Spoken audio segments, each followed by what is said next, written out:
140 कोटी देशाची लोकसंख्या असलेल्या पंतप्रधानांना जालमुरी म्हणजेच भेळ खाण्याचा मोह सुचतो आणि 10 रुपये त्यांच्याजवळ सुट्टे असतात. तापा थांबवलेला दाखवतात. सगळी दुकाने बंद असतात आणि त्या झालमुरीच्या दुकानात जातात.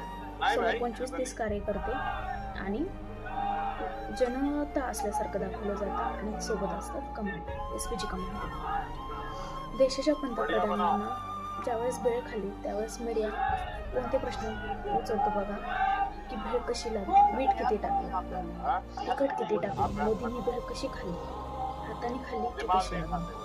परंतु देशाचे जे खरे प्रश्न आहेत ते मात्र बाजूला सारले जातात. सध्या महिलांवरती रोज अत्याचार होत आहे. देशामध्ये, राज्यांमध्ये नवीन बाबा उभे आहेत. पुन्हा महिलांवरती अत्याचार होत आहे. पुण्यातील जो रिंग रोड जातो तिथे शेतकऱ्यांना नोटीस न देता त्यांची घरं पाडली जात आहेत.